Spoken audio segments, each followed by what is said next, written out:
천지와 만물을 창조하신 하나님 아버지, 오늘 이 거룩한 안식일에 신령과 진정으로 하나님께 경배케 하시니 또 이 은혜를 베풀어 주심을 감사드립니다.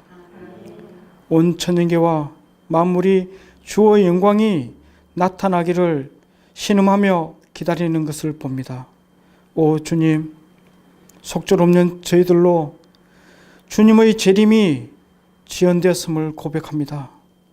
주님을 바라보며 주님을 닮기를 소원하는 저희들에게 주님과 합하지 않은 모든 것을 주님께 드려오니 저희를 정결케 하여 주시옵시고 온전히 주님의 품성의 열매가 저희들에게 맺게 하여 주시옵소서.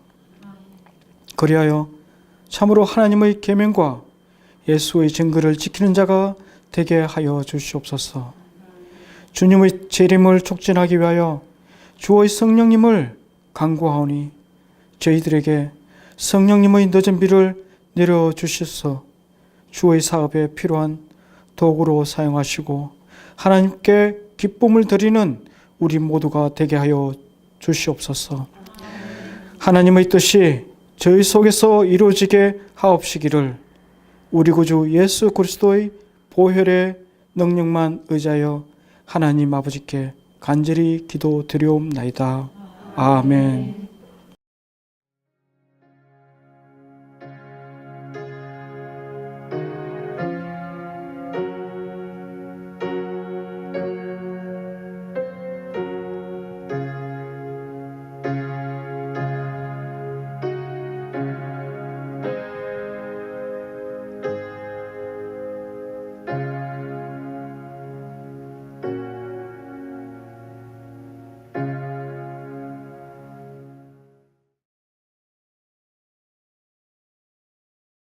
기도하고 시작하겠습니다.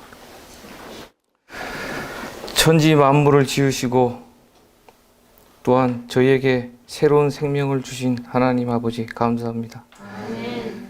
저희로 하여금 이 거룩한 안식일에 주의 백성을 삼아 주시옵고 또 주님의 말씀으로 저희를 거룩하게 하여 주셔서 감사합니다. 아멘. 주님의 말씀을 사모하고 또한 진리를 사모하는 마음으로 이 자리에 모였습니다. 성령의 들을 귀를 주셔서 저희의 지혜의 문을 열어주시고 깨달음으로 또한 순종함을 얻을 수 있도록 주님이 인도하여 주시옵소서. 우리 주 예수 그리스도의 이름으로 기도드립니다. 아멘. 많이 힘드셨죠? 이렇게 한번 모이기가 어렵습니다. 예.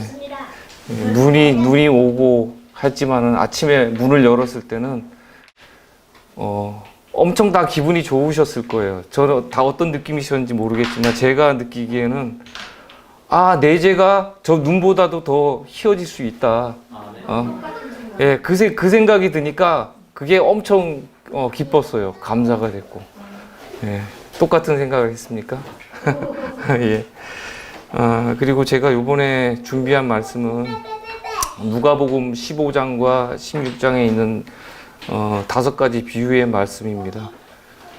제가 이걸 준비하면서 사실은 이거 말씀을 준비하면은 본인한테 첫째로 은혜가 돼요. 예, 은혜가 되고 이거 이런 말씀도 있었구나. 그리고 이제 새로운 이제 보화를 캔 그 기쁨은 느껴보시지 않으신 분들은 아마 모르실 거예요. 모르실 거고 제가 이제 이것을 왜 하나의 줄거리로 살펴보기로 이렇게 했냐 하면은 이 떨어져 있는 비유 각자가 또 독립된 부분으로서 교훈을 충분히 줍니다.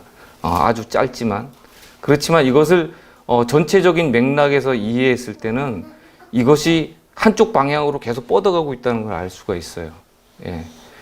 그래서 그것을 알았을 때는 이게 우리 교회의 마지막 교회에 주시는 그 교훈이 무엇이다 하는 이제 그런 정의를 내릴 수가 있습니다. 우리가 또 어떻게 살아야 되는지 그것을 깨달을 수가 있습니다. 사실 뭐 바리새인 하면은 사람들이 구약 시대 때 유대인들 사회에서 나타났던 그런 사람들로 그렇게 인식을 하지만은 사실 현대 바리새인들 많아요. 사실 그리고 우리 가운데도 바리새인적인 모습들이 숨겨져 있어요. 예. 다 섞여 있어요. 조금씩 내면에는. 근데 본인이 그것을 얼마나 깨닫고 빨리 떨쳐버리냐, 이제 그게 참 중요해요. 자, 그러면은 우선 제가 그림을 하나 보여드렸는데 제가 좋아하는 이제 말씀 중에 하나가 시편 119장에 있는 19편에 있는 이 말씀이에요. 주의 말씀은 내 발의 등유 내 길에 빛이니이다 하는 이 말씀이에요. 이 말씀인데 이 보면 어제 제가 눈이 와가지고 장비를 이제 옮기는 과정에서 제 차가 이제 올라갔어요. 올라가는데 여기 대가 올라갈 수 있을까? 이런 생각을 하면서 올라가는데 차가 미끄러나지 않더라고요. 희한하게. 그래서 조금 미끄러질 만도 한데 괜찮네. 그렇게 하고서 올라가는데 앞에 라이트가 눈이 쌓여가지고 눈을 제가 미리 걷고 올라가야 되는데 마음이 급하다 보니까 라이트를 이제 눈을 떨질 않아가지고 한쪽은 라이트가 잘 빛이 나가는데 한쪽에는 눈이 가려져서 보이지를 않는 거예요. 그래서 어디가 길인지 어디가 이제 골인지 그게 판단이 안 되니까 참 어렵더라고요. 그래서 이 그림을 보면서 그렇지. 이렇게 빛이 있으면은 우리가 실족할 일이 없지. 빛이 참 사람에겐 중요한 것이구나. 그런 것을 또 다시 한번 느꼈습니다. 주의 말씀이 내 발에 등이 되고 내 발에 이제 빛이 되면은 내 길에 빛이 되면은 절대로 우리는 실족할 일이 없습니다. 항상 주님의 말씀 안에 계시길 바랍니다. 실물권 이제 39페이지에 있는 말씀인데요. 이 말씀이 좋아서 한번 읽어 드리도록 하겠습니다. 그리스도의 교훈과 설교의 주제는 하나님의 말씀이었다. 그는 항상 질문하는 자들을 기록되었으되 성경에 어떻게 말하였느냐, 내가 어떻게 읽었느냐라고 하는 단순한 말로서 대하셨다. 우리가 사는 오늘날에도 옛날과 마찬가지로 사람들은 요긴한 진리의 말씀을 받아들이는 대신에 사람의 학설과 이론을 받아들인다. 그리하여 불신의 씨가 널리 퍼짐으로 사람들의 말씀이 혼란되어 무엇을 믿어야 할지 모르게 된다. 하나님의 말씀은 모든 사람들이 다 이해하여야 된다고 그분은 가르치셨다. 그분은 또 성경을 추워도 의심할 여지가 없는 권위 있는 책이라고 지적하셨다. 이렇게 말씀되어 있습니다. 지금 사실 진리가 너무 혼탁하다 보니까 길을 잃은 사람들이 많아요. 그리고 이 5가지 비유 중에서도 뭐 길 잃은 양도 나오고 잃어버린 하나의 드라크마도 나오지만은 이것들이 결국에는 다 바벨론 때문에 바벨론에 뿌려놓은 그 거짓의 씨 때문에 많은 사람들이 진리를 찾는다고 하면서도 진리에 이르지 못하고 떨어져 나가는 경우가 참 많다고 봅니다. 그러나 하나님의 말씀은 분명하고 모든 사람이 다 이해할 수 있게끔 주신 말씀이기 때문에 저희는 절대로 실족할 일이 없도록 서로 성도가 서로 끌어주고 인내하고 뒤처졌으면은 또 한 발 물러가서 손잡아 줄 수 있는 그런 마음으로 믿음 생활을 해야겠습니다. 여기 지금 5가지 비유가 시작이 되는데요. 첫 번째는 한 마리의 잃은 양, 그 다음에 하나의 잃은 드라크마, 그 다음에 탕자입니다. 탕자. 이게 뭐 제목이 그냥 탕자라고 했지만 사실은 잃은 아들을 찾은 뒤에 기쁨이 이제 크다 보니까 여기에 대한 주인공이 누구냐, 막 이거 가지고 또 뭐 설교하시는 분들도 있더라고요. 근데 사실 그런 건 의미가 없는 거고요. 최종적으로 이 말씀이 누구에게 적용돼야 되는가, 그 흐름을 보는 게 저는 중요하다고 생각해요. 관점을 어떻게 가지냐에 따라서 말씀이 전혀 다른 방향으로 갈 수 있지만은 이 누가가 굳이 이 5가지 비유를 15장, 16장에 묶어놓은 이유가 저는 있다고 봅니다. 이게 각자로 독립돼서 예수님이 5가지를 한꺼번에 다 비유로 말씀을 하셨을 수도 있지만은 다른 곳에서 각자 독립적으로 떨어져 있는데 누가가 어떤 영감에 의해서 이것을 하나로 묶었을 가능성도 저는 있다고 보거든요. 그렇게 생각을 하시고 한번 보시면 되겠습니다. 네 번째는 불의한 청지기고, 그 다음에는 많은 사람들이 특히 이제 개신교에서 오해하고 있는 부자와 거지 나사로에 대한 예화입니다. 여기서 이제 우리가 주목하고 접근할 점이 있는데요. 첫째는 이 5가지 비유가 죄와 구원의 문제를 서로 다른 측면에서 보여주고 있다는 거예요. 어떤 사물과 등장 인물을 통해서. 첫째, 둘째, 셋째 비유에서는 잃어버린 것들이 회복될 때마다 잔치가 열립니다. 잔치가 열리고, 그리고 넷째 비유와 5째 비유에서는 잔치가 없습니다. 이것도 좀 주목해서 보셔야 될 부분입니다.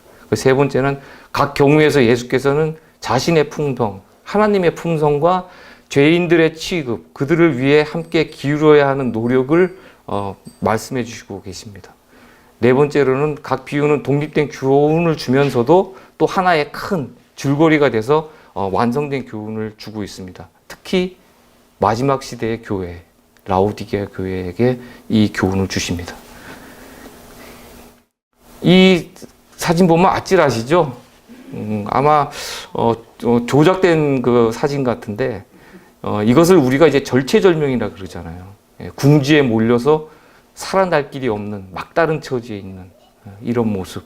사실 자기 자신이 이런 절체절명에 있으면서도 이거를 깨닫지도 못하고 알지 못하는 불쌍한 영혼들이 참 많이 있어요. 그것을 깨닫게 되면 하나님의 음성을 듣게 되거든요. 듣게 되는데 하나님의 찾을 일이 없는 것이, 이 사람이 하나님을 찾지 않는 것이 자신의 그 절체절명한 상황을 모르기 때문에 그래요. 근데 그것을 우리가 알려줘야 됩니다. 교회에 다니는 사람도 떨어져서 나가는 지금 이런 상황에 지금 이 하나님을 알지 못하는 그 많은 영혼들이 이렇게 절벽 끝에 걸터 앉아서 내가 왜 태어났고 왜 죽어야 하는지 그것도 모르면서 그렇게 쓸쓸히 생을 마감하는 모습을 볼 때는 그 하나님께서 얼마나 안타까우시겠어요. 우리가 하나님의 그러하신 국률하신 그런 사랑을 갖다가 조금 더 이해를 한다면은 곁에 있는 교우라든가 아니면은 그 외부에 있는 직장 동료라든가 우연히 마주치는 사람에게도 우리가 가볍지만은 사랑의 말, 또 하나님이 우리를 얼마나 사랑하시는지 그러한 것들을 품성으로 나타낼 수 있으면 참 좋겠습니다. 예. 사실 이거는 제 얘기입니다. 제 얘기. 형제 자매님들을 향해서 같이 드리는 말씀이 아니라 제 얘기. 제가 이제 그런 것들이 부족하기 때문에 이런 말씀을 드립니다. 첫 번째 비유입니다. 이 사진을 보면 참 나이 드신 이제 목자 되시는 것 같은데,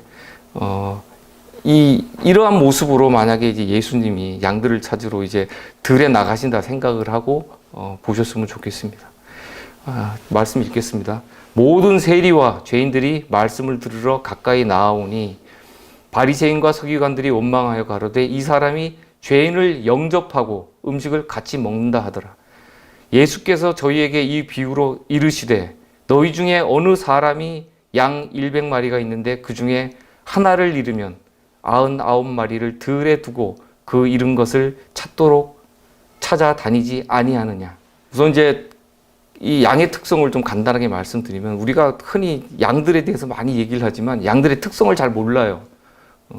아마도 하나님께서 이런 양들의 특징을 주셔서 이런 말씀이 더 풍요롭게 하시지 않았나 이런 생각이 듭니다. 그 목자가 없으면 양은 생존하기가 어려운 짐승이에요. 겁이 많고 무리를 짓는 이제 습성이 있어요. 무리 생활을 해요. 근데 무리 생활을 하다가 떨어진 양들은 생존을 못 해요. 죽어요. 또 시력이 나빠서 높은 곳에서 막 굴러 떨어지거나 방향 감각이 없어서 길을 잘 잃습니다. 그리고 고집이 세요. 먹을 것을 계속 풀만 보면서 가는 거예요. 자기 먹을 거 찾아서. 그러다 보니까 무리에서 잘 떨어져요. 그리고 또 독풀을 구별하지 못해서 잘못 먹어서 또 배탈도 잘 나요. 그리고 온순하다고 알려져 있지만 또 수장은 의외로 또 공격적이에요. 그리고 뒤집어지면 혼자 못 일어나요. 털 무게 때문에. 가끔가다 이제 그 TV라든가 이제 뉴스 보면은 그 양들 양떼몰이 하는데 거기 개들이 있잖아요.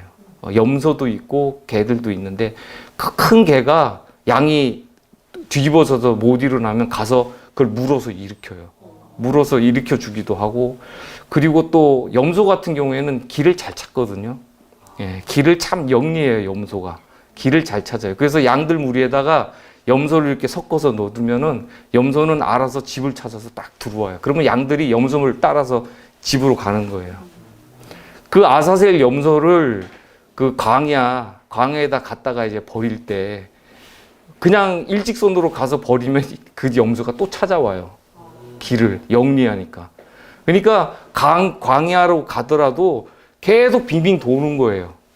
방향 감각을 상실할 정도로 그 깊은 곳에 가서 빙빙 돌리다가 거기다가 떨어뜨려 놓고 돌아와요.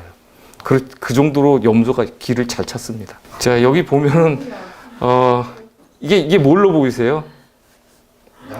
양이죠.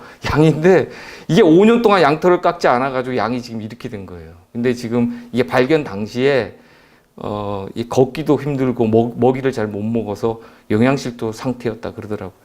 근데 이제 양털을 깎아 놓으니까 옆에 조그만 그림 보니까 반듯하고 이쁘죠.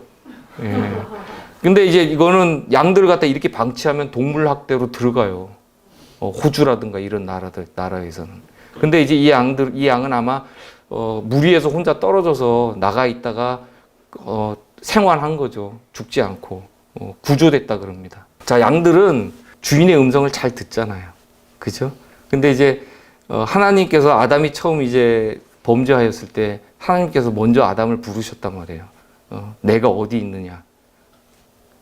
근데 아담이 그 죄 지은 것 때문에, 그 수치심 때문에 숨어 있다가 대답을 하죠. 내가 벗었으므로 두려워하여 숨었나이다 하고 이렇게 아담이 대답합니다.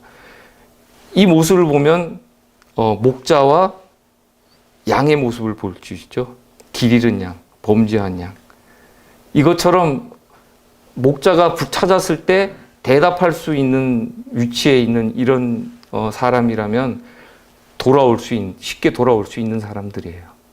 문제는 음성이 들렸을 때 그것을 거절하거나 아니면 무감각한 사람들이 돌아오질 않는 거죠.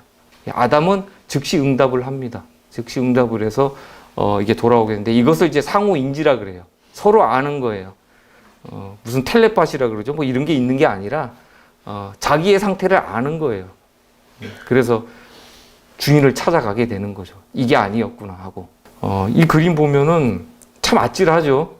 근데 사실은 그림으로 이걸 이렇게 표현하기가 참 어려워요. 예수님께서 그 양을 갖다가 절체절명에 들어있는 그 양을 갖다가 어떻게 구출을 하셨나. 이거 보시면은 사실 예수님은 하늘에서 하늘 보좌를 놓으셨잖아요. 자신 것을 다 내려놓으셨단 말이에요. 이 조그만 지구 하나를 구출하기 위해서 다 버리셨어요. 근데 더 놀라운 것은 예수님의 성육신. 그죠? 사실 제가 얘기하고자 하는 건 이게 아닌데, 그만큼 예수님께서는 모든 것을 다 던졌어요. 우리에게. 다 던지신 거예요. 자신이 영원히 잃어버린 바 될 수도 있는 상황인데도 불구하고 예수님께서는 이 위험한 구출을 감행을 하셨어요. 아버지도 허락을 하시고. 그래서 하늘 천사와 우주 거민, 우리들이 이 예수님의 성육신에 대해서 영혼 세세토록 찬송하면서도 또 연구의 과제가 되는 겁니다. 예수님께서 이렇게 성육신하면서 이 길을 이렇게 닦아 놓으신 것 때문에 저희가 이제 그분을 쫓아갈 수 있는 길이 열린 거예요. 눈이 오면은 눈이 쌓여가지고 길이 안 보이잖아요. 근데 앞사람이나 앞차가 가면은 자국이 생기죠. 근데 그 길 따라가면은 편해요. 발도 덜 젖고 눈에 덜 빠지고. 그거하고 똑같아요. 예수님이 가신 길을 따라가면은 안전할 뿐 아니라 예수님께서는 우리에게 그 죄를 승리할 수 있는 능력까지도 주세요. 담대하라, 내가 세상을 이겨오노라. 이 말씀은 우리가 어떻게 예수님의 품성을 이 땅에 나타낼 것인가. 거기에 대한 주제를 던지시는 거예요. 왜? 예수님께서 하나님의 품성을 나타내심으로써 세상을 이기셨거든요. 우리도 세상을 이길 수가 있습니다. 말씀으로. 오직 말씀으로 이길 수 있습니다. 말씀이 들어가서 우리가 그것을 믿고 순종할 때는 그것이 예수님이 우리에게 능력을 주세요. 능력을 부어주셔요. 죄를 이길 수 있는 능력. 그만큼 이 목자와 양의 그 관계, 이것은 아주 중요해요.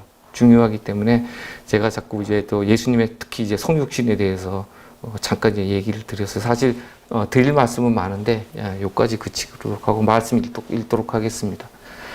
또 찾은즉 즐거워 어깨에 메고 집에 와서 그 벗과 이웃을 불러 모으고 말하되 나와 함께 즐기자. 나의 잃은 양을 찾았노라 하리라. 내가 너희에게 이르노니 이와 같이 죄인 하나가 회개하면 하늘에서는 회개할 것이 없는 의인 아홉을 인하여 기뻐하는 것보다 더하리라. 이렇다고 해서 99을 소홀히 하시는 건 아니죠. 절대로 소홀히 하시는 건 아닌데 마치 그냥 버려두고 그냥 가시는 것처럼 그러는데 그렇지는 않습니다. 왜냐하면 양들 무리가 같이 모여 있을 때는 안전해요. 자기들끼리 서로 이렇게 덥고 춥거나 하면은 이렇게 모여서 이렇게 몸 비비기도 하고 같이 풀 뜯으러 같이 다니고 하기 때문에 안전하기 때문에 이렇게 잃어버린 양을 찾으시는 것이 그냥 버려두시는 건 아닙니다. 그리고 이제 여기 중요한 말씀이 있는데 그대들 각 사람이 이와 같이 개인적으로 그리스도의 어깨로 운반되었다는 사실을 생각해야 한다. 항상 이것에 대해서 우리는 감사하고 찬송해야 됩니다. 그래야지 우리가 바리새인 되지 않아요. 우리는 똑같이 예수님의 어깨에 메어져서 양우리로 옮겨진 죄인들이에요. 그리고 이제 마태복음 18장에 보면 이 잃어버린 양에 대한 비유가 똑같은 말씀이 또 나와요. 그래서 저도 깜짝 놀랐어요. 전에 언제 읽은 것 같은데 말씀을 보니까 똑같은 거예요. 근데 왜 이 비유는 따로 떨어져 나와 있을까? 누가는 이거 5가지 비유를 하나로 묶었는데 마태는 이것을 독립된 하나의 또 비유로 이렇게 또 적어놨더라고요. 여기 보면은 너희 생각에는 어떻게 했느냐. 만일 어떤 사람이 양 100마리가 있는데 그 중에 하나가 길을 잃으면 그 99마리를 산에 두고, 제가 이렇게 좀 체크를 해놨습니다. 가서 길 잃은 양을 찾지 않겠느냐. 여기서는 산이라고 돼 있죠. 아까 누가복음에서는 우리가 들이라고 돼 있어요. 들. 근데 이건 사실 작은 단어지만 차이가 있다는 걸 제가 말씀드릴게요. 진실로 너희에게 이르노니 만일 찾으면 길을 잃지 아니한 99마리보다 이것을 더 기뻐하리라. 이와 같이 이 소자 중에 하나라도 잃지 않는 것은 하늘에 계신 너희 아버지의 뜻이 아니니라. 이루어지는 것은, 그리고 요 보면은 바로 뒤에 그 내용이 나와요. 이 비유는 어떠한 것이다. 내 형제가 죄를 범하거든. 이렇게 돼 있잖아요. 누가복음에 있는 비유와는 이제 달라지는 거예요. 여기서. 여기 보면은 두세 증인의 입으로 말마다 증참하라, 입증하라 이렇게 돼 있잖아요. 교회에서 이제 범죄한 사람들, 문제를 일으킨 사람들, 이런 사람들에 대해서 그것을 이제 권면하는 거죠.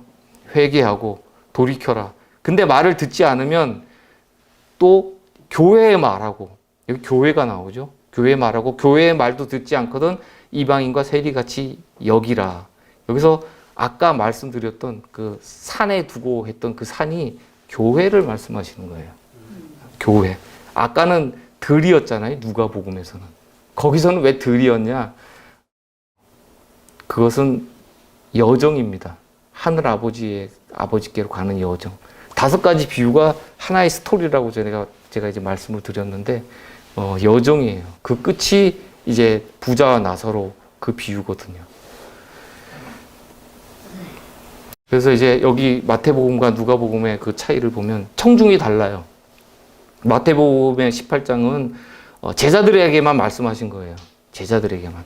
그러니까 교회의 그 범죄한 형제들에 대해서 어떻게 처리를 할 것이냐, 그 부분에 대해서 말씀하신 거고, 누가복음은 제자들이 있고 듣는 사람들이 제자들, 세리와 죄인들, 그리고 바리새인과 서기관들이에요.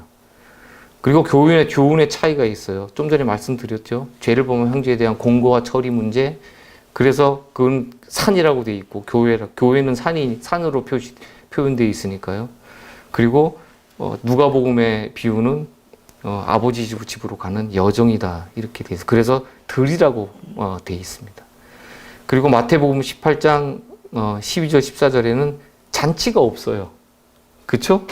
요 차이가 있어요. 잔치가 없어요.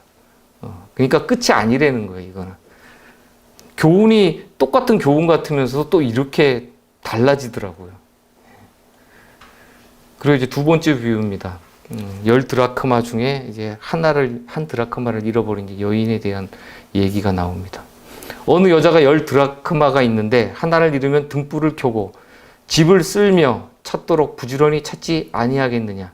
또 찾은즉 벗과 이웃을 불러 모으고 말하되 나와 함께 즐기자. 잃은 드라크마를 찾았노라 하리라. 내가 너희에게 이르노니 이와 같이 죄인 하나가 회개하면 하나님의 사자들 앞에 기쁨이 되느니라. 여기서도 잔치가 있죠. 근데 이제 드라크마가 뭐냐 하면은 헬라의 이제 은전인데요. 시대마다 이제 가치는 조금씩 달랐어요. 달랐지만은 4인 가족이 하루 끼니를 먹을 수 있는 품삯이라 그러거든요. 근데 요게 이제 뭐 3.8879g이라 그러는데, 여기에 보면 뭐 이제 왕의 형상도 새겨져 있고 뭐 우상도 새겨져 있고 이제 그러는데, 이 드라크마 같은 경우에는 신랑이 결혼할 때 그 신부에게 줘요. 예물로 주면 이것을 머리띠나 팔찌나 목걸이 이런 걸로 이렇게 만들어요. 10개로 만들었을 때 이것을 보물로 여기고 잘 간수했다가 나중에 딸이 시집갈 때 이것을 또 예물로 줘요. 근데 이것이 더 이제 놀라운 거는 집에 도둑이 들어도 이것을 훔쳐가지 않아요. 왜 훔쳐가지 않냐면은 이것을 이제 세메디라 그러거든요. 이들은 세메디라 그래가지고 이것을 그 집에 있는 가장 큰 보물로 여겼어요. 그래서 다른 것은 집어가되 이 세메디만큼은 절대로 손대지도 않았고 훔쳐가지도 않았어요. 주인이 잃었을 때만 문제가 됐지 이것을 도둑이 훔쳐가거나 하다못해 그 빚쟁이가 집에 와도 그것만은 가져가지 않았다 그래요. 그래서 이것은 절대로 뺏기는 물건이 아니에요. 말하자면은 하나님의 소유는 아무도 뺏어갈 자가 없어요. 네, 하나님 당신께서 잃어버리지 않으시는 한 절대로 뺏어갈 수 없는 그 물건이 바로 이 세메디예요. 근데 거기서 하나가 떨어져 나갔단 말이에요. 말하자면 이 큰 우주라는 세계에서 지구가 하나 떨어져 나간 거예요. 여기만 있겠습니다. 지금 이제 좀 전에 그 잃어버린 양의 비유, 그리고 잃어버린 드라크마의 비유, 이제 이 비유가 있는데, 이 두 비유는 갖지 않은 계급을 대표한다, 이렇게 실무교연에 돼 있어요. 아까 말씀드렸죠. 잃어버린 양은 자기가 잃어버린 바를 알아요. 자기 자신이 내가 잘못된 길을 왔다, 난 잃어버린 바 되었다, 이것을 아는데, 드라크마는 생명이 있습니까? 없습니까? 없죠. 생명이 없어요. 생각이 없어요. 그러니까 주인이 찾아도 인지를 못하는 거예요. 이 드라크마 상태가 참 위험하거든요. 그리스도인에게는. 절망적인 상태예요. 이거는 교회 형제들이 찾아주지 않으면은 못 찾아요. 이 사람은 양심도 완악해져 가지고 아무리 깨우려고 해도 일어나지 않아요. 그러니까 이런 시험에 쌓여 있는 사람들은 반드시 우리 교회가 나서서 해결해야 될 문제입니다. 가장 잘 아시는 탕자의 비유입니다. 제가 이제 요거는 영화가 있어서 영화의 한 장면이 좀 너무 기억이 남아서 다 보지는 않았지만 이 장면을 이제 캡처를 했어요. 참 표정이 재미있어요. 그죠? 이 둘째 아들이 가는데 그 표정 보면은 미련이 없어요. 그죠? 뒤에서 아버지, 어머니, 형이 쳐다보고 있는데 자기 재산을 아버지한테 내놔라 그래갖고 받아서 떠나면서도 참 당당해요. 그죠? 그리고 이 근심스러운 얼굴로 아버지, 어머니는 하염없이 그 뒷모습을 바라보고 있고, 형의 모습이 어때요? 고개가 삐딱하죠? 예. 그래서 제가 이 장면이 참 인상이 깊어서 이 장면을 이제 캡처를 했어요. 사실 이 형의 행동이 그랬거든요. 떠날 때 모습은 나타나 있지 않지만 이 형의 속내가 여기에 그대로 다 나타나 있더라고요.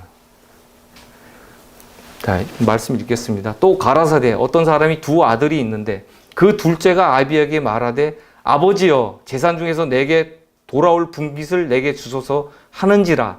아비가 그 살림을 각각 나눠 주었더니 그 후 며칠이 못 되어 둘째 아들이 재산을 다 모아가지고 먼 나라에 가 거기서 허랑방탕하여 그 재산을 허비하더니 다 없이 한 후 그 나라에 크게 흉년이 들어 저가 비로소 궁핍한지라. 이게 재물을 다 허비하는 모습이 나와요. 사실 이런 거 보면은 저도 많이 허비한 경험이 있어요. 이런 거 보면서 이제 실무교훈 200페이지에 보면 외적으로 어떻게 보이든지 간에 자신을 중심으로 사는 모든 생애는 낭비하는 생애이다, 이렇게 되어 있습니다. 누구든지 하나님을 떠나서 살고자 하는 자는 재물을 낭비하는 자이다, 이렇게 되어 있습니다. 그래서 이 말씀 보면서 야, 이거 다 내 얘기네. 어떻게 이렇게 꼭 집어서 말씀을 주시나, 이런 생각이 들었습니다. 자, 제가 이제 그림을 왜 자주 보여드리냐 하면은, 저는 사실 눈이 발달됐어요. 눈이 어둡지만은 저는 눈에서 들어오는 것으로 많은 그런 영향을 받아왔어요. 옛날부터. 눈으로 봄으로 인해서 많이 범죄했지만 또 저는 눈으로 많이 봄으로 인해서 또 은혜를 받고 있습니다. 이 아들이 아버지의 재산을 당당하게 요구해서 가지고 들고 나가서, 그것도 아버지 돌아가시지도 않았는데 가지고 나가서, 그 돈이 풍족할 때는 주변에 사람들이 많았어요. 예, 즐거웠죠. 그 주변 사람들이 이 돈 많은 친구를 막 떠받들어 줬으니까 너 최고다, 그러고 돈을 또 막 쓰고 하니까 같이 허랑방탕하게 또 써버리게 되니까, 그것이 습관화 돼버리면 돈이 이제 동나는 건 순식간이잖아요. 근데 그 돈이 다 떨어지고 나니까 친구들이 어때요? 여기 지금 손 들고 있죠? 야, 그동안 잘 놀았다. 즐거웠다. 노는 친구들은 이렇게 다 떠나간다고요. 진실내 친구들은 떠나지 않지만 노는 친구들은 그 친구가 좋았던 점이 없어지면은 그날부로 끝이에요. 친구로 남아있는 사람이 아무도 없었어요. 이 둘째 아들에게는. 가서 그 나라 백성 중 하나에게 붙여서 하니 그가 저를 돌로 보내어 돼지를 치게 하였는데 저가 돼지 먹는 쥐엄 열매로 배를 채우고자 하되 주는 자가 없는지라. 이에 스스로 돌이켜 가로되 내 아버지에게는 양식이 풍족한 품꾼이 얼마나 많은고 나는 여기서 주려 죽는구나. 이렇게 말씀하셨어요. 사실 이 둘째 아들이 아주 심각한 상태까지 이제 이르게 되는데 이 지금 그림에서 보시다시피 이 돼지 치는 일은 유대 사회에서 가장 천한 일이었어요. 왜냐하면 돼지가 부정한 짐승이거든요. 예, 이거 뭐 만지는 것도 싫어했고 그걸 뭐 먹이고 하는 것 그거 싫어했는데 이거 자체가 이 탕자가 완전히 죄의 바닥까지 떨어졌다는 것을 이제 표현적으로 보여주시는 거예요. 그가 이제 쥐엄나무 열매를 이제 그 돼지 먹이로 줬는데 이것도 이제 먹을 것이 이제 없었어요. 이 쥐엄나무 열매가 뭔가 이제 얘가 찾아봤는데 이렇게 생겼습니다. 쥐엄나무 열매가 이렇게 생겨가지고 마치 이제 콩 꼬투리처럼 생겼는데 요게 이제 그 자랄 때는 초록색처럼 이렇게 녹색으로 자라다가 익으면 이게 갈색으로 변해요. 네. 갈색으로 변해서 저절로 떨어진다 그럽니다. 그래서 이거는 뭐 그 당시 팔레스타인 지방의 뭐 산지, 뭐 해안 평야, 산기슭 이런데 이제 야생으로 잘 자라는 거였고, 이거는 이제 가축 사료로도 사용을 했지만, 가난한 사람들이 식량이 되기도 했고, 또 적의 공격이 있을 때는 식량이 항상 부족하잖아요. 그럴 때는 이것을 사람이 비상식량으로 먹기도 했다 그럽니다. 그런 귀한 세월을 허비하고 정신과 마음과 심령의 능력을 낭비하고 영원한 복락을 얻는 일에 낙오자가 된다. 둘째 아들 이야기입니다. 자신을 섬기려고 하나님을 떠나는 사람은 재물의 종이 된다. 이 아들이 아버지를 선택했어요? 재물을 선택했어요? 재물을 선택했죠. 재물의 종이라고 이제 영감에 그런 말씀하셔요. 그리고 또 한 가지, 이것이 자기 중심주의자가 맞이하는 종말이다. 자기 중심자이라 그러죠. 아버지는 내가 이렇게 행동했을 때 어떻게 생각하실까? 형은 어떻게 생각하실까? 마음의 상처를 받지 않을까? 이런 것들도 이 둘째 아들은 무시했다는 거예요. 철저하게 자기 중심적이었기 때문에 아버지도 어머니도 무시하고 자기 분깃을 챙겨서 떠날 수 있었다는 거죠.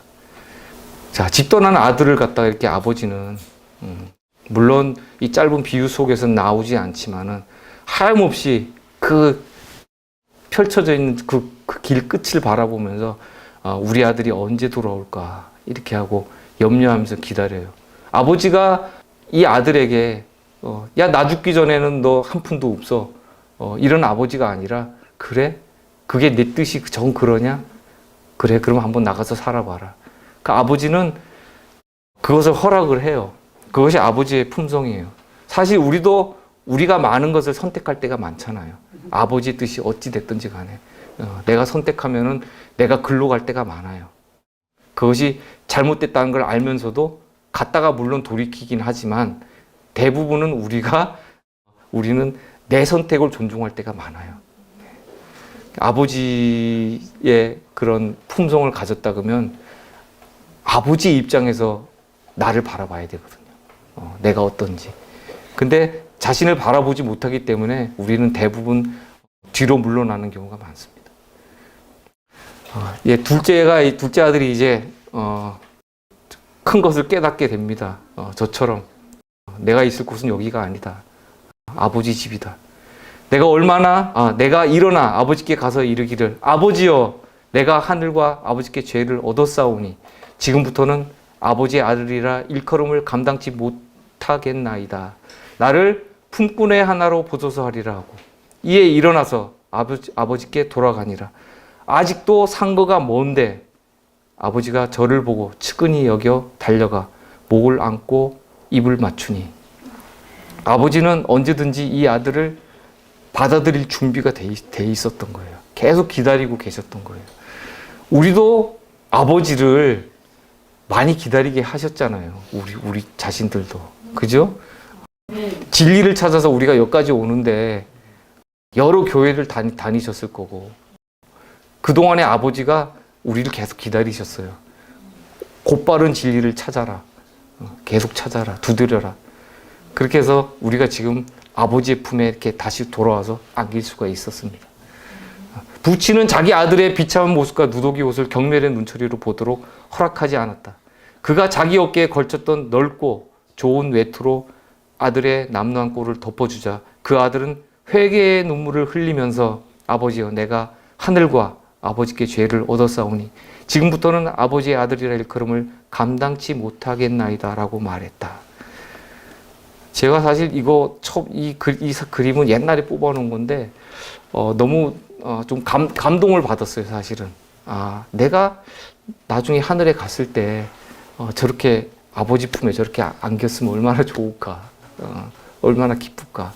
그대에게는 타락한 그대 자신을 깊이 자각할 때가 있을 것이다. 그대는 먼 나라의 외로운 처지에서 그대의 가련함을 느끼고 절망 가운데서 오호라, 나는 곤고한 사람이로다. 이 사망의 몸에서 누가 나를 건져내랴고 부르짖게 될 것이다.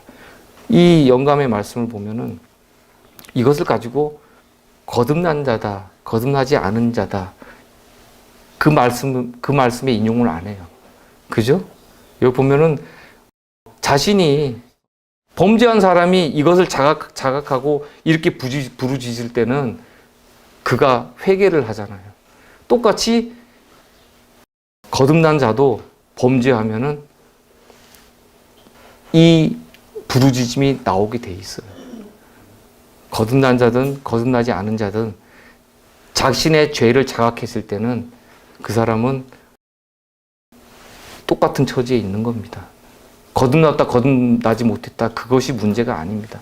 그러니까 이걸 가지고 자꾸 이제 교리화해서 나는 거듭난 자, 너는 거듭나지 못한 자, 이걸 갖다 편가르게 하는 것은 아주 위험한 교리입니다. 너희 죄가 주홍 같을지라도 눈과 같이 희어질 것이요 진홍같이 붉을지라도 양털같이 희게 되리라. 밖에 눈이 녹고 있지만 아직도 눈이 풍성합니다. 이따가 시간 나실 때 한 번 더 다시 보시기를 권합니다. 우리가 누가복음 15장에 있는 탕자의 비유를 연구할 때 우리는 하늘 아버지가 그 인간의 과오와 어리석음을 얼마나 완전히 도말하셨는가를 알게 된다. 탕자를 아버지는 내 아들이라고 불렀어요. 근데 형은 뭐라고 불렀죠? 혹시 기억나세요? 말씀을 보겠습니다. 아들이 가로되 아버지여, 내가 하늘과 아버지께 죄를 얻어싸우니 지금부터는 아버지 아들이라 일컬음을 감당치 못하겠나이다. 아버지는 종들에게 이르되 제일 좋은 옷을 내어다가 입히고 손에 가락지를 끼우고 발에 실을 신기라. 그리고 살찐 송아지를 끌어다 잡으라. 우리가 먹고 즐기자. 이 내 아들은 죽었다가 다시 살아났으며 내가 잃었다가 다시 얻었노라 하니 저희가 즐거워하더라. 이 아버지는 아들이라 부르지 말라고, 아들이 나를 품꾼으로 여기로 달라고 했지만은 이 아버지는 그것을 용납지 않으세요. 무슨 말이냐? 너는 내 아들이다. 이거 회복이 돼요. 복음이라는 것 자체가 회복이잖아요. 그죠? 재창조고 회복. 그것처럼 이 아버지는 종들을 시켜서 의의 옷을 입혀주고, 이 반지는 이제 신분을 상징해요. 신분, 반지, 상속자. 반지를 키워주고 또 신신기고, 신도 안 신었었나 보죠. 헐벗다 보니까 신신기고, 이 신은 누구의 신이에요? 아버지가 주신 신이죠. 그 신 신고 밖에 딴 데로 돌아다니겠어요? 아들이? 딴 데로 안 가겠죠. 아버지의 집에 머물 겁니다. 이 신 신으면. 그리고 또 이제 잔치가 열립니다. 믿음과 행함 103페이지에 보면은 용서와 칭의는 하나다 이렇게 되어 있습니다. 용서받는 순간에 의롭다함을 얻는 거예요. 하나님 아버지로부터. 그래서 회개가 가장 중요한 겁니다. 세 가지 비유가 이제 이웃과 더불어 큰 잔치가 열리는데, 아까 말씀드렸죠. 나와 함께 즐기자, 나와 함께 즐기자, 우리가 함께 즐기자, 이런 말씀들이 있어요. 이거는 이제 하늘에서 열릴 실제로 큰 잔치, 큰 잔치를 상징하는 비유이기 때문에 이 세 가지 비유에서는 잔치가 있습니다. 잔치가 있는 것이고 나머지 네 번째, 다섯 번째 비유는 왜 잔치가 없는지 그것은 이따가 설명드리도록 하겠습니다. 돌아온 탕자에 대한 아버지의 이제 이런 기쁨의 노래를 부르십니다. 신랑이 신부를 기뻐함 같이 내 하나님이 너를 기뻐하시리라. 그가 너로 인하여 기쁨을 이기지 못하여 하시며 너를 잠잠히 사랑하시며 너로 인하여 즐거이 부르며 기뻐하시리라. 자, 이제 여기 이거는 조금 땡겨서 하겠습니다. 이 부분은 왜냐하면 지금 얘기가 나왔으니까 불의한 청지기하고 부자 나사로의 비유에 잔치가 없는 거는 앞에 세 비유는 아까 말씀드렸듯이 실제로 하늘 가서 열릴 잔치를 표상하기 때문에 잔치가 있어, 이 비유에는. 근데 불의한 청지기의 비유에서는 여기 등장하는 주인도 하나님이 아닐 뿐더러 또 그 종도 의인이 아니에요. 그래서 이 칭찬 자체가 진짜 잘해서 예수님이나 하나님께서 주시는 칭찬이 아니에요. 말하자면은 청지기가 너가 어떻게 내 재물을 갖다 네가 어떻게 좀 마음대로 쓴다는 소문이 들리는데 좀 회개를 해야 되겠다. 그러니까 번쩍 정신이 든 거죠. 이 종이. 그래서 그게 뭐예요? 자기가 결국에 자기 살 궁리한 거예요. 자기 살 궁리한 거예요. 근데 이제 자기 살 궁리한 걸 가지고 이거를 종한테 잘했다. 이거는 칭찬이 아니라 말하자면은 주인은 이 부자는 그냥 조금 자기 재물은 손해 봤지만은 자기는 그걸로 인해서 인심도 얻고 명망도 얻었어요. 그러니까 그렇게 종을 그렇게 모질게 화를 내진 않은 것 같아요. 제가 볼 때는. 그리고 이제 세 번째 부자와 나사로 비유는 이것은 예화이기 때문에 천국과 지옥이 아니잖아요. 실제로 천국 간 것도 아니고 지옥 간 것도 아니기 때문에 잔치가 없어요. 두 가지 비유는. 이제 문제는 이제 또 이제 맏아들에 대한 이제 문제가 나옵니다. 이제 이게 풀려야 이 비유가 이제 다섯 번째 비유까지 가는 거예요. 돌아온 이제 그 아들은 이제 문제가 없어요. 문제가 없는데 문제는 돌아오지 않는 아들들이 문제예요. 바리새인과 서기관들. 맏아들은 밭에 있다가 돌아와 집에 가까웠을 때 풍류와 춤추는 소리를 듣고 한 종을 불러 이 무슨 일인가 물은데 대답하되 당신의 동생이 돌아왔음에 당신의 아버지가 그의 건강한 몸을 다시 맞아들이게 됨을 인하여 살찐 송아지를 잡았나이다 하니 저가 노하여 이게 포인트입니다. 들어가기를 즐겨 아니하거늘 아버지가 나와서 권한대. 아버지께 대답하여 가로되 내가 여러 해 아버지를 섬겨 명을 어김이 없거늘 내게는 염소 새끼 하나라도 주어 나와 내 벗으로 즐기게 하신 일이 없더니. 여기서 이제 큰아들의 본심이 드러나죠. 본심이 드러나요. 사실 동생이 돌아왔을 때는 아버지와 함께 기뻐해야 되는데 노했어요. 노하는 건 표정이지만은 여기서 이제는 아버지한테 직접적으로 얘기를 해요. 내 마음은 이렇습니다, 지금. 그러니까 결국은, 이 맏아들이 마음속에 있던 것이 뭐였어요? 예? 자기의. 예, 또. 욕심. 어떤 욕심이요? 재물에 대한 욕심. 네. 여러 가지가 있어요. 맏아들이 사실 상속자잖아요. 실제적인 상속자인데 아버지를 닮지 않았다, 전혀. 그죠? 아버지의 품성을 닮지 않았고 아버지의 품성을 모르는 사람이다. 그죠? 그의 표정이라든가 말을 보면. 그리고 또 두 번째는 자기는 여러 해 동안 아버지를 섬겨 어김이 없다. 아버지 난 뭡니까? 나 아버지 지금까지 하라는 대로 다 하지 않았습니까? 열심히 일하지 않았습니까? 네? 그게 외식주의죠, 사실. 근데 아버지를 섬기되 이 사람이 자기가 얻고자 한 것이 뭐였어요? 그쵸. 아버지의 것을 다 자기 걸로 갖고자 했어요. 동생 나갔을 때 동생을 말리고 붙잡았어야죠. 이 맏아들을. 그리고 동생이 나갔을 때 아버지의 그 근심과 염려를 걱정한다면은 자기 동생이 어디서 뭘 하고 있는지 동생을 찾았어야죠. 돼지칠 정도로 그 극한 상황까지 갔는데도 이 마다들은 아버지의 근심 염려를 뒤로 하고 동생을 찾지도 않았어요. 염려하지도 않았어요. 그 본심이 다 드러나는 거예요. 그러니까 율법주의죠. 우리가 흔히 얘기하잖아요. 경건의 모양은 있을 때 경건의 능력이 없다. 이런 사람을 두고 하는 거예요. 겉보기에는 아주 반듯한 사람이에요. 아버지가 그런 품성을 가지고 있는 것을 이웃들이 아니까 그러면 아들도 닮았겠지. 아버지의 영향을 받았겠지. 근데 그가 화낸 거라든가 그가 한 말을 보면은 나는 아버지의 말 때문에 내 친구들하고 놀고 싶은 것도 난 놀지도 않고 술도 잔치 열지도 않고 그런 거 아무것도 안 하지 않았습니까? 철저하게 율법주의잖아요. 아버지의 살림을 창기와 함께 먹어버린 이 아들이 돌아올매 이를 위하여 살찐 송아지를 잡으셨나이다. 아버지가 이르되 예 너는 항상 나와 함께 있으니 내 것이 다 내 것이로되 이 내 동생은 죽었다가 살았으며 내가 잃었다가 얻었기로 우리가 즐거워하고 기뻐하는 것이 마땅하다 하니라. 이 형의 이 맏아들의 마음속에는 무엇이 있었냐면은 동생이 떠나갈 때 잘됐다. 그래 너 그거 먹고 떨어져라. 이제 아버지 건 다 내 거다.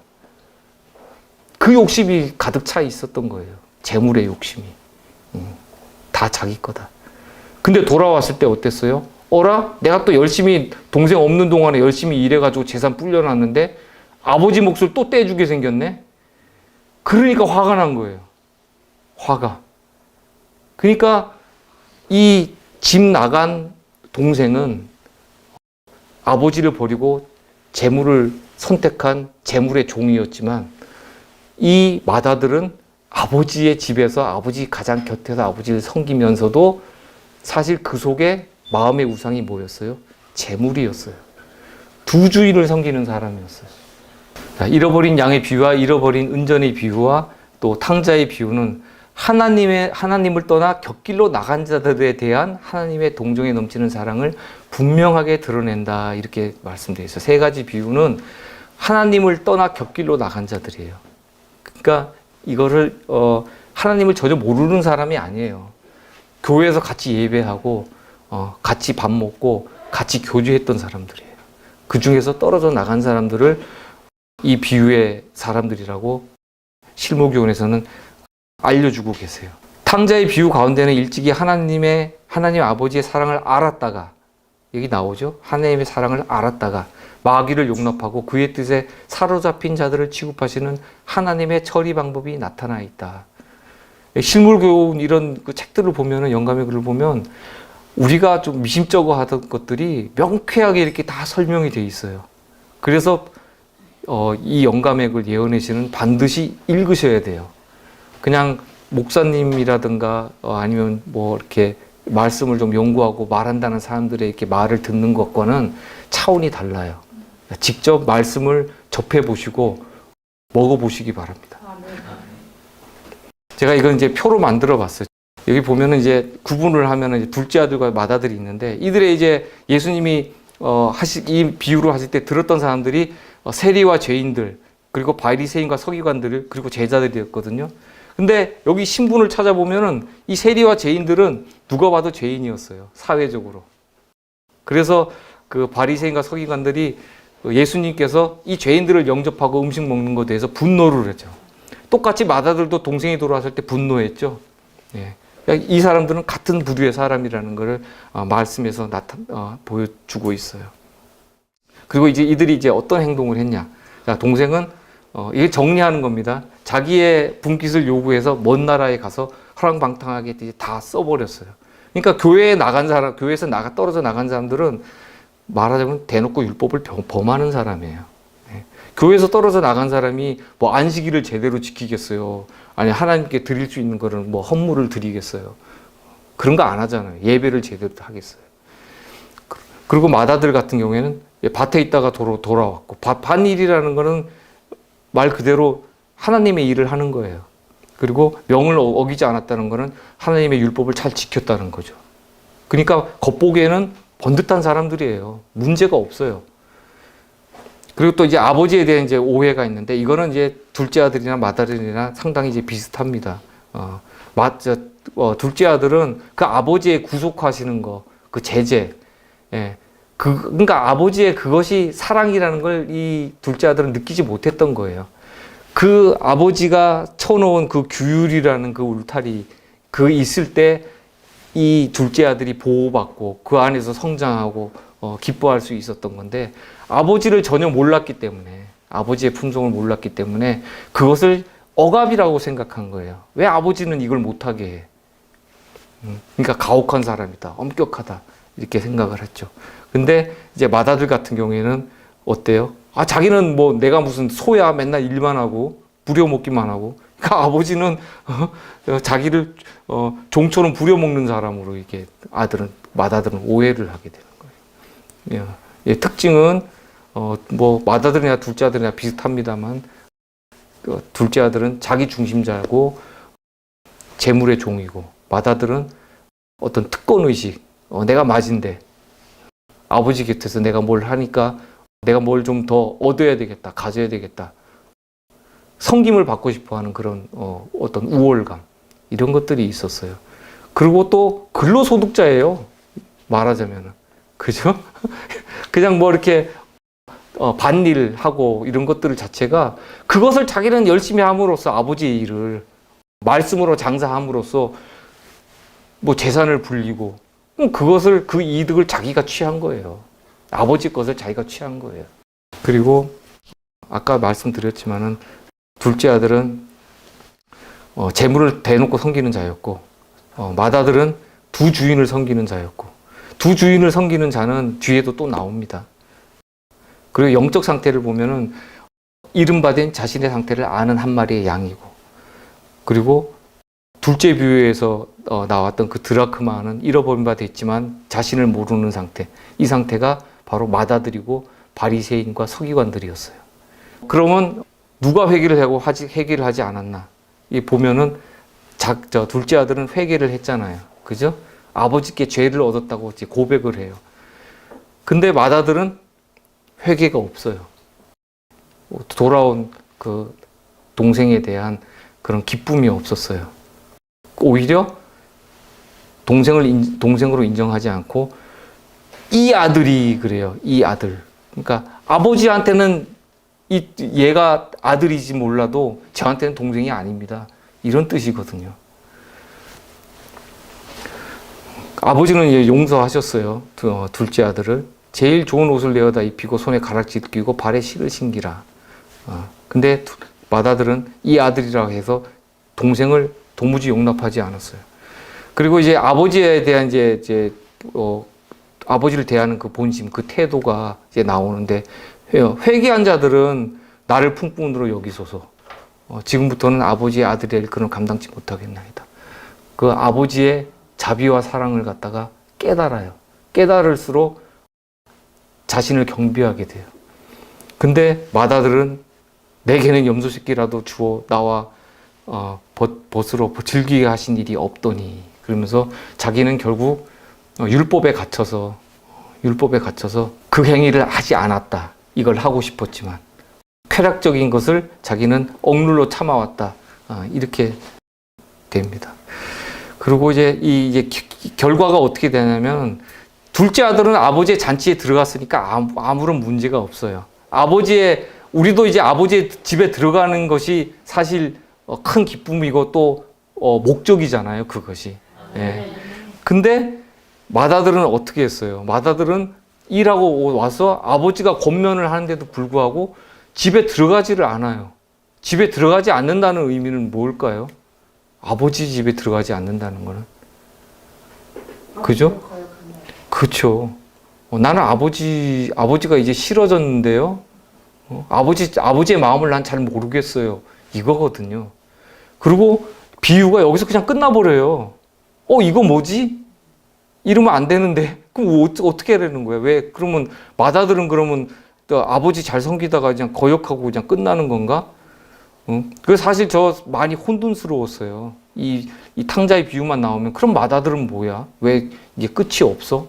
뭐 아버지가 책망을 하시던지 아니면 꾸짖어서 야 그래도 들어와 하고 들어오든지 뭔 말씀이 있었는데 말씀이 없어서 참 이제 뒤가 궁금했는데 영감의 글에 이제서 이제 그 말씀을 이제 찾은 게 있어요. 근데 이 말씀을 뭐라 그러냐면 이것은 이제 마지막 시대까지 이런 상황이 이제 계속 가는 거예요. 이런 자들이 있을 것이다. 그리고 계속 가는 거고 이것을 현재 진행 중이라고 말씀하고 계세요. 예.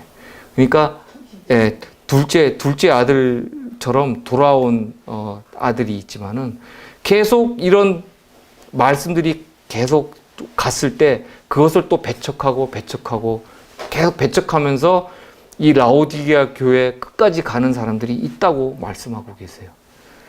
자, 마지막 말씀 읽고 마치도록 하겠습니다. 주의 약속은 어떤 이에 더디다고 생각하는 것 같이 더딘 것이 아니라 오직 너희를 대하여 오래 참으사 아무도 멸망치 않고 다 회개하기에 이르기를 원하시느니라. 그러나 주의 날이 도적같이 오리니 그날에는 하늘이 큰 소리로 떠나가고 체질이 뜨거운 불에 풀어지고 땅과 그 중에 있는 모든 일이 드러나리로다. 이 모든 것이 이렇게 풀어지리니 너희가 어떠한 사람이 되어야 마땅하뇨. 거룩한 행실과 경건함으로 하나님의 날이 임하기를 바라보고 간절히 사모하라. 아멘.